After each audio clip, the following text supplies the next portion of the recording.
It's always important to follow the principles of application when you're applying color, because if we don't have even saturation throughout, or we don't apply our color through the correct zones, we won't have an even tone throughout the entire hair strand, which will leave us in a corrective situation. Principles of application will give better end results, but it'll also make you look more professional, make your clients take you more seriously. If you're doing a real high quality application and job, it looks like that. Understanding the zones for me was a huge eye-opener. There's 3 different areas, and they're affected by color, and they react to color completely differently. The principles of application have definitely helped my skill and helped me become a better colorist because it gave me a system, and that really helped improve my speed. If you don't like the end result, the end color, it's only 2 things, formulation or application. So application is key. In this episode, we'll discuss the importance of application and introduce you to a common language used in Redken's principle-based applications.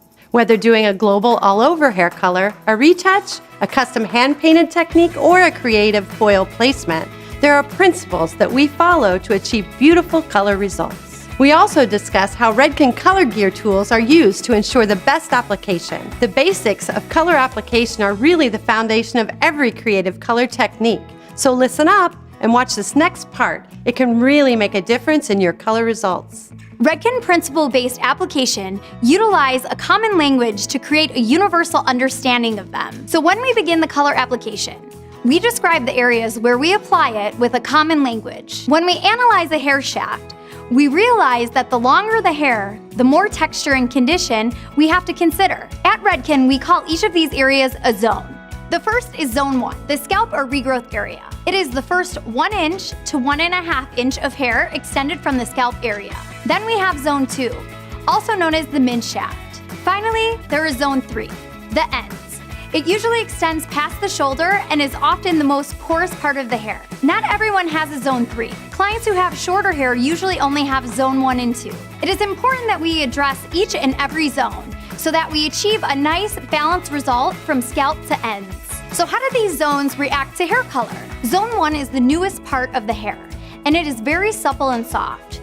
The cuticle is easily penetrated and the lifting process is faster. In Zone 2, the hair is starting to age. The keratin protein is hardened and the hair is a bit more resistant. Also, Zone 2 hair can be previously colored.